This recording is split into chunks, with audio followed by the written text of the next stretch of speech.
اگر اپنے نبی سے پیار نہ کریں تو کس سے پیار کریں؟ کون وفادار ہے؟ قیامت کا منظر ہوگا، میں اپنی بیگم سے کہوں گا میں تمہیں نہیں پہچانتا میرے رب کی قسم، یوم یفر المرء من اخیہ وامہ وابیہ وصاحبتہ وبنیہ یود المجرم لو یفتدی یومئذ من یومئذ بنیہ وصاحبتہ واخیہ وفصیلتہ التی تؤویہ ومن فی الارض جمیعا کلا، قیامت کے دن میں کہوں گا صفیہ میں تمہیں نہیں پہچانتا، یہ کہے گی مولانا صاحب میں آپ کو نہیں پہچانتی، یہ یوسف میرا بیٹا بیٹھا ہے، میں کہوں گا کون ہو، کہاں سے آئے ہو؟ یہ کہے گا ابا آپ کون ہو، کہاں سے آئے ہو؟ بھائی بھائی کو نہیں پہچانے گا۔ ماں اور اولاد کا کتنا گہرا رشتہ ہوتا ہے، ماں کہے گی میں نے تمہیں جنا ہی نہیں ہے، اور جب جہنم میں ایک چیخ مارے گی تو سارے انسان اور فرشتے اور انبیاء ایسے گریں گے اور سب نفسی نفسی، آدم علیہ السلام نفسی نفسی، نوح علیہ السلام نفسی نفسی، ابراہیم علیہ السلام نفسی نفسی، اسماعیل، اسحاق، یعقوب، یوسف، یونس، عیسیٰ، موسیٰ، یوشع، لوط، شعیب، صالح، ہود، سارے انبیاء نفسی نفسی نفسی نفسی، میری جان بچا میری جان بچا۔ ایک طرف سے ایک آواز آئے گی، ایک آواز آئے گی، امتی امتی، واہ یا رسول اللہ ہم آپ پہ قربان جائیں۔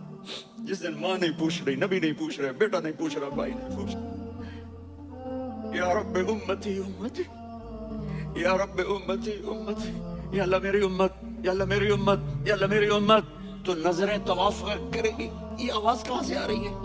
یہ کون بول رہا ہے؟ سب سے الگ کون ہے جو امتی امتی کہہ رہا ہے؟ جب نظریں آواز کی طرف چلتے چلتے چلتے چلتے پہنچیں گی تو وہاں میرے آپ کے جولی پھیلا کے کھڑے، یا اللہ میری امت کو، یا اللہ میری امت کو۔ کون سی امت جو ساری زندگی شرابیں بیچتے رہے، جوئے کھیلتے رہے، زنا کرتے رہے، سود کھاتے رہے، جھوٹ بولتے، چوریاں کرتے رہے، ڈاکے مارتے، میرا نبی کہہ رہا ہے میری امت کو بچا، میری امت کو بچا۔ اس سے پیار نہ کرے تو اور کس سے کرے؟ موت پہ رشتے ٹوٹ جاتے، میرے نبی نے اس دن بھی اپنے رشتے کو نہیں توڑا۔ ابراہیم جیسی شخصیت کہیں گے سنو اے اللہ تیری میری دوستی کا واسطہ مجھے بچا لے، تیری میری دوستی کا واسطہ مجھے بچا لے۔ عیسیٰ علیہ السلام کہیں گے یا اللہ میں اپنی ماں مریم کا بھی سوال لے کر میری جان بچا لے، مریم جانے تو جانے میری عیسیٰ۔ 5 بڑے رسول ہیں، نوح، ابراہیم، موسیٰ، عیسیٰ، محمد صلی اللہ علیہ الصلوات والتسلیمات۔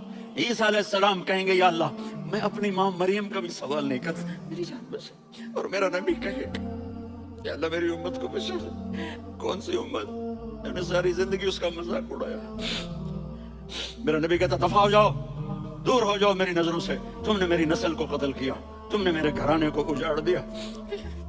سب کو بلاد یہ نہیں کہیں گے یا اللہ میری امت کے نیکوں کو بچا لے، میری امت کے متقی، میری امت کی رابعہ بصری جنید بغدادی کو بچا، نہیں یا اللہ ساری امت کو میری جھولی میں ڈال دے، ساری امت کو میری جھولی میں ڈال دے۔ میرے بھائی بہنوں، میرے بچوں، تھوڑی سی زندگی ملی ہے، تھوڑی سی زندگی ملی ہے، اپنے حبیب کی زندگی کو اپنا لو۔ میں تھوڑے تھوڑے اشارے کر کے بتا دیتا ہوں، جب آپ بیٹے ہیں تو آپ کہہ رہے ہیں کاش میرے ماں باپ زندہ ہوتے، میں ان کی خدمت کرتا۔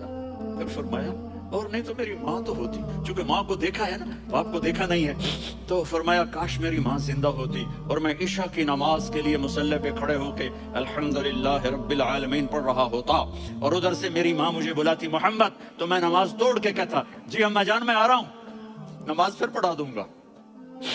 اپنے والدین کی عزت کرو۔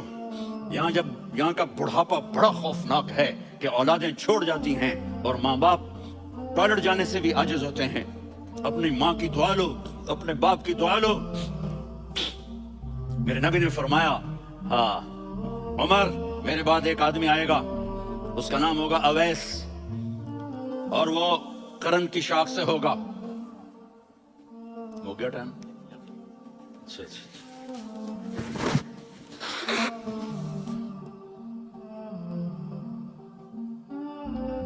اسے دعا کرانا، علی آپ بھی، عمر آپ بھی، یا رسول اللہ کس لیے؟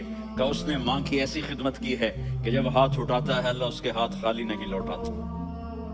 حضرت عمر رضی اللہ تعالیٰ عنہ نے حج کے موسم پر سارے حاجی کھڑے کر لیے، کہا بھائی یمن والے کھڑے رہو، باقی بیٹھ جاؤ. تو بیٹھ گئے. پھر فرمایا کہ یمن والے بیٹھ جاؤ، قرن والے کھڑے رہ جاؤ. تو ایک آدمی کھڑا رہا. کہا تم قرنی ہو؟ کہا جی ہاں. اویس کو جانتے ہو؟ جی میرے بھائی کا بیٹا ہے لیکن تھوڑا پاگل سا ہے، آپ کیوں پوچھ رہے ہیں؟ حضرت عمر نے فرمایا وہ نہیں، تو پاگل ہے. کدھر ہے؟ کہا جو اونٹ چرانے گیا ہے ادھر عرفات کی طرف. تو آپ نے حضرت علی کو ساتھ لیا اور دوڑ لگائی سواری پر. دیکھا تو اویس کرنی ایک ہی کر کے نیچے نماز پڑھ رہے تھے اور اونٹ چل رہے تھے. تو جب انہوں نے دیکھا کہ دو آدمی آ کے بیٹھ گئے تو انہوں نے نماز شارٹ کٹ کر دی. تو حضرت عمر نے پوچھا کون ہو بھائی؟ کہا جی میں مزدور ہوں. کہا تیرا نام کیا ہے؟ کہا جی اللہ کا بندہ. کہا ارے بھائی تیری ماں نے تیرا نام کیا رکھا ہے؟ اس نے تو نہ حضرت عمر کو دیکھا تھا نہ علی کو. وہ کہنے لگا بھائی تم کون لوگ ہو میرا انٹرویو کرنے والے؟ یہ تو میں اپنی زبان میں کہہ رہا ہوں. تو حضرت علی بولے کہ بھائی یہ ہیں امیر المومنین عمر بن خطاب اور میں ہوں علی بن ابی طالب. تو وہ ایسے کانپنے لگے. میں معافی چاہتا ہوں، میں پہلی دفعہ آیا ہوں، میں نے آپ کو دیکھا نہیں. فرمائیے آپ. حضرت عمر نے کہا ہاتھ اٹھا ہمارے لیے دعا کر. تو وہ رونے لگی.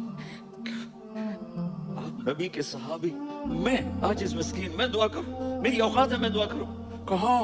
ہمیں ہمارے نبی نے فرمایا تھا اویس آئے تو دعا کروانی ہے. عمر اور علی جیسی ہستیوں کو دعا کے لیے کہا جا رہا ہے. پیچھے تہجد ہے؟ نہیں. جہاد ہے؟ نہیں. علم ہے؟ نہیں. نماز ہے؟ نہیں. روزہ ہے؟ نہیں. زکوٰۃ ہے؟ نہیں. خیرات ہے؟ نہیں. کیا ہے؟ ماں کی خدمت، ماں کی خدمت، ماں کی خدمت. میرے نبی نے فرمایا لوگ جنت میں چلیں گے، اویس چلے گا. جب گیٹ پر پہنچے گا تو اللہ کہیں گے اویس کو پیچھے ہٹا دو، باقی اندر چلے جاؤ. تو اویس کرنے ڈر جائیں گے کہ یا اللہ جنت کے دروازے پر مجھے پیچھے ہٹا دیا. تو اللہ کہیں گے پیچھے دیکھو. ویسے پیچھے مڑ کے دیکھیں گے تو لوگوں کا مجمع ہوگا جو جہنم میں جا رہے ہوں گے، ایمان والے، گنہگار مسلمان. تو میرا اللہ کہے گا اویس اپنی انگلی کو پھیرتا جا، جس جس پر تیری انگلی پڑے گی تیری تو فیل سب کو جنت میں ڈال دوں گا. یہ ماں ہے، صرف ڈالر ہی سب کچھ نہیں ہے، یہ ماں ہے. میرے نبی نے فرمایا تیرا باپ تیری جنت کا سب سے بڑا دروازہ ہے. اگر تو نے باپ کو ناراض کر کے موت پائی تو تیرے لیے جنت کا دروازہ کھل نہ سکے گا. یہ باپ کا مقام ہے. پھر آپ نے 11 شادیاں کی. کیوں کی؟ سنو حدیث، ما تزوجت وما زوجت الا بوحی من السماء نزل به جبریل. کہ میرے ساتھیوں سنو، اللہ کی قسم میں نے کوئی شادی اپنی مرضی سے نہیں کی. میرے اللہ نے فرمایا یہاں کرو، میں نے کی. میں نے اپنی بیٹی وہاں دی جہاں میرے اللہ نے فرمایا. تو اتنی شادیاں کیوں کی ہیں؟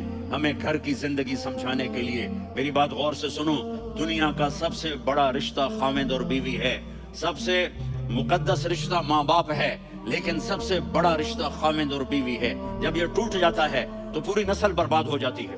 اس لیے آپ نے زندگی گزار کے دکھائی. آپ گھر میں جھاڑو دے رہے ہیں، آپ آٹا گوندھ رہے ہیں، آپ حضرت عائشہ کو لقمے بنا کے کھلا رہے ہیں اور حضرت عائشہ کی دلداری کے لیے فرما رہے ہیں عائشہ، سننا حدیث طبرانی کی، عائشہ انہو لیہون علی الموت ان اریتک زوجتی فی الجنہ. عائشہ مجھے جب سے پتا چلا ہے نا کہ تو جنت میں میری بیوی ہے تو مجھے تو مرنے کا شوق لگ گیا ہے.